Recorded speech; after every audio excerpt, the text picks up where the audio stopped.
आवाज د پیغمبر نه ولا تجهروا او په زور مکوي اوازونه مکوي له دتا د سرا بالقول په خبرو کې کجهر لک څنګه چې تاسو او چتوي بعد کوم په خپلو کې لباد انسانو سره خبري داسې خبره مکوي ان د خبرو انداز چې کوم د رسول الله صلی الله علیه و علیه وسلم سره وی پکار د چې دا داسې نه وی لکه تاسو خپلو کې یو بل ته تیز او ترار او سخت او درشت او نه عزت او احترام سره خپل اوازونه پست کوي دغه په وړاندې ان تحبط دا چې ضایع بشي اعمالکم عملون د تاسو وانتم لا تشعرون او تاسو به خبر هم نه یی خبر به هم نه عمل به ضایع شوی او دینه تاسو اندازه ولګوي چې دا آیتونه الله تعالی په قران کریم کې پر خودي ولې دي حالانکه قران کریم خو تر قیامت پورې ده او رسول الله صلی الله علیه و سلم زندگی خو د آیتونو نه بعد یو څو کاله وا دا پر خودي دي د پاره دي چې د رسول الله صلی الله علیه و سلم احکامات د رسول الله صلی الله علیه و سلم سنت د رسول الله صلی الله علیه و سلم زندگی دا ټوله موږ د پاره ژوندۍ نمونه ده او د دې دلیل د سوره احزاب هغه آیت ته چې لقد کان لکم فی رسول الله اسوه حسنه دا ټوله زندگی موږ ته پاره نمونه ده او هغه نمونه داغه زندگی د پاره خپل رائے خپل خبره خپل اصحاب د خبرو او بیا هغه باندې بیان کول هغه باندې دلیل بیانول چې چون کې چنانچه یعنی اگر مگر دا ټول داسې دي لکه رسول الله صلی الله علیه وسلم په شان کې ته ګستاخی کوي دا ټول هم دا کرانګي دي نو تاسو عملونه بځای شي دا یو طرف ته وته منځ کوي او رجب ساتي او حج کوي او بل طرف ته رسول الله صلی الله علیه و علیه وسلم په شان کې ګستاخی کړی وي او خوشحال وي چې کلمه ایمان دی او عمل می کړی دی او حال دا دی چې رسول الله صلی الله علیه و علیه وسلم دغه ګستاخی په بنیاد هغه بستازه شي وي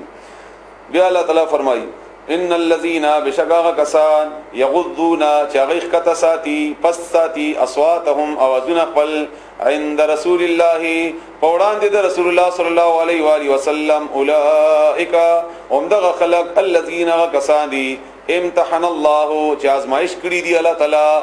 آزمائش د دې شوه دي د دې آزمائش شوه دي تشي قلوبهم زرنا د دوی الله ازمایولی دي قلوب زرنا د دوی للتقوا تقوا د پاره لهم دوی د پاره مغفرت بخندا واجر او بدل دا عظیم لویا ان الذين بشکا کسان ينادونك چې आवाज کوي تا من وراء الحجرات شا طرفنا د حجره اکثرهم اکثر د دوینا لا يعقلون نبويږي څه کسان راغلیو او د رسول الله صلی الله علیه و سلم د کمرې د دیوال طرف نه ودرېدل او پته د چې جوړ کړل یا محمد یا رسول الله وغیرہ او رسول الله صلی الله علیه و سلم په دې وخت د آرام وخت او یا هغه چې په خپل راونځي نو تور تداسي چیغي ما وا لکه څنګه چې خپل کې یو بل ته چیغي وای دغه وخت آرامي او د پیغام باندې لګ بجونه یا لګ ضرورتونه خو نه دي دغه د پیغمبري او د الله تعالی طرف نه د دې کار باندې چې الله تعالی مقرر کړی دی ولو انهم کچری دوی صبروا صبر کړي وي حتا ترغه وخت پوري تخرجا چې تراوته وي الیهم دوی ته د بنو تمیم یو قبيله و داغه څخه خلق راغلي ونی مسلمانان شيو لکان خیر لهم دا بخوي دوی د پاره والله ولا تعالی غفور الرحیم معافي کون کې مهربان دی ګوس احکامات دي او خو شوق سره واوري د یو حکم زده کوي یا ایها الذين امنوا اے مؤمنانو ان کچری جاءکم راشتا ستا فاسق یو بدکار بنا بین په یو خبر سره فتبینوا نو تحقیق کوي ضروری نه دی چې دا سړی په خپل فاسق وي او د ټول عمل د فسق باندې مبني بر فسق وي دا یو عمل راوړو خدا د فسق ته دا یو خبره راوړه خو چې هر څوک ته خبر کوي د هغه خبر یو لري تحقیق کوا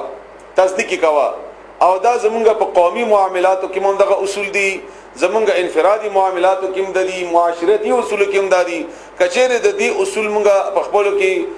کلکو نو زمونږ بین الاقوامي زمونږ کورنی دا ټول جګړې به ختم شي عموما شیطانیان کې خلق لګا تاسو بد شي او تلګ مان لري شي بیا تا خپل ځای کې خلق شیطانی کوي ما خپل ځای کې شیطانی کوي او مونږ بغیر د تحقیق نه خبره به اومن اومدارنګي لوی ادارې یا لوی ملکونو کې چې کومه دا خبري نمګه هغه تحقیق کړي نه وي کڅو کوی چې دا سړی کافر دی مونږ وای او دی کڅو کوی دا دهشتګرد دی مونږ وای او دی کڅو کوی دا ظالم دی مونږ هیڅ تحقیق مونږ نه کړي مونږ دې نه خبر نه چې د اصل او بنیاد یا کړه چا دې کوي څوک وغیرہ دغه نه تاسو خپل اور باندې خپويږي هر هغه خبره چې څوک یو کې تحقیق کوا تحقیق دې نه کړي نو مې خوراوه ځان سره پټاو ساته بنا بین په خبر سره فتبینوا تحقیق کوي ان تصيبوا داشي وبرسوي تاسو قوما يقوم تا بجهاله بنا په سره ای تکلیف ورسوي فتصبحوا بیا بشی تاسو علامه فعلتم نادمین فغکار باندې چې تاسو بکړی وی نادمین پښیمانه یعنی ما تا اولی ما تا اولی چې فلانی سړی تا پسې کنزل کړی دي او تا تحقیق کړی نه دی او ته ورغلی او دا هغه نمخ کې دا هغه باندې گزار دی وکړو او یاد هغه ته بدره دی اولی او سره هغه کړی نه دا خبره او حال دا چې دا د چا چې بیان کړی د دروغ ویلی او بیا چې کله تحقیق وشي پته ولګی چې دا خبره خو دروغ و نو څومره سړی شرمېده شي نو تاسو به شرمېده شي بیا بدر ته ولګی دا خبره وعلموا اپو شيء ان فيكم چې بشک تاسو کې رسول الله پیغمبر د الله لو يطيعكم کچیر دې تاسو خبره اومني دا پیغمبر کچیر دا پیغمبر اطاعت کی يطيعكم دې اطاعت کی کوم دستاسو فی کثیر پډیرو من الامر معاملو کی لعنتم نو تکلیف اورسی کی تاسو تا ولکن الله لیکن الله تعالی حبب وکړه دې الیکم الايمان تاسو ته ایمان وزینه او خسته کړه دې دا ایمان فی قلوبکم تاسو بزرونو کې وکره او بد غنل دې الیکم تاسو د پر الکفر کفر والفسوق او گناہ والعصیان او نافرمانی نو تاسو داسې مشورې داسې رائے او داسې اطلاعات رسول الله صلی الله علیه و سلم ته مور کوي چې تحقیق هم کړي نه وي د دې شان نزول کې واقعیا هم دا چې رسول الله صلی الله علیه و سلم یو صحابي واسطه چې د فلانی قوم نه هغه راوړه د زکات مال چې غیره جمع کړی وي هغه راوړه هغه چې کله خبر شو چې پیغمبر علیه السلام استاد راځي او موږ به ورته هغه ورکو د زکات مال به ورکو نو هغه استقبال لپاره بهر راوتل او چې موږ د رسول الله صلی الله علیه وسلم استاد په خې طریقې سره استقبال وکړو نو چې بهر وروتل دا سړی چې دا کم روانو د دې او د هغه قوم په خپل منځ کې مخکې زړه بدی تیر شي او دښمنی نو دی ولې چې د خلک ولاړ دي نو دې یې نه واپس راغی او د خیال دا وکړي چې کنده زما امر پسې راوتی دي او رسول الله صلی الله علیه و آله وسلم ته عرض وکړو چې خلک وو زکات نه منکار وکړو او نږدې وجه زې مړ کړي وي او حالان کې دا کیفیت د خپل اندرونی وو نو رسول الله صلی الله علیه و آله وسلم په دې باندې زیات خپه شو او دا خبر وکړه چې کدی د زکات نه انکار وکي نو زکات نه انکار خو بیا د جهاد اعلان دی ځکه د فرض دی پاغي باندې لکه مده 13 نو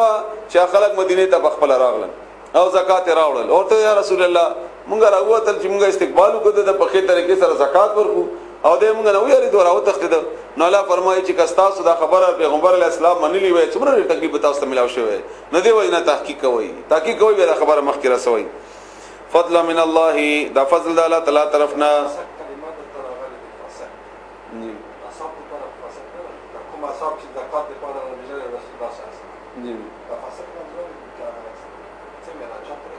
فاسق ول د فسق معنا ما تاسو ته مخکې کړی و لفظي معنا د فسق دا هغه موږ ته ویل کیږي چې هغه د خپلې سورینا بهر راوته نافرمان څه شو نافرمان او دا هر وخت په خطرې کې وي دا د مؤمن د پاره استعماليږي کافر د پاره استعماليږي کافر د پاره استعماليږي مؤمن د پاره هم استعماليږي او الله تعالی دوړ د پاره په قران کریم کې استعمال کړي هم دي دوړ د پاره استعمال کړي هم دي او هغه څنګه چې نافرمانی وړه نافرمانی دا هم نفس ده کغه نافرمانی دا هم نفس ده کتا سو هغه زما تقریر وګورئ چې کوم ځکه بیان شوی په سورته بقره کې الذين ينقضون هغه خلق چې ماتي وعده د الله تعالی فاولئک هم الفاسقون کې هغه د ما دا کړو او دا د مؤمن د پاره استعماليږي چې څوک فسق کوي لکه مثلا رسول الله صلی الله علیه و سلم د ګيري کلون کې ته فاسق ویلي دي حالانکه مسلمان ایمان نه ورشي استله په دې بنیاد باندې جی اصحابي شان دا د اصحابي شان فسره نشي نه ضرورت ګوره کنه صحابه کرامو دا داسې بیس ته چې دینه خلک ډېر بل انداز بواخلي کده کې مونږ لاړ شو خو امدغه صحابه کرامو چې دوی ته د زنا سزا نه ورکړې شوې اوس مې بخښنه کوم اتی شو سید صحابي پیغمبران ونه دي معصوم خو پیغمبران دي معصومین پیغمبران دي او د پیغمبر نو ورستو د معصومیت در البته د صحابه کرامو درجات دومره بلند ده چې الله تعالی په خپل غي ته اعلان کړی د معافي چې د ما معاف کړی او زید ناراضیم او دا نو دینه علاوه پاتې شو ګناهونه خو د مسلمانانو د رسول الله صلی الله علیه و آله وسلم او د پیغمبرانو نه چې هغه معصومین هغه معصومین دي. هغه نورستو خدا سزاګان چې کوم صحابه کرامو ته ملاو شوی دي دا ولې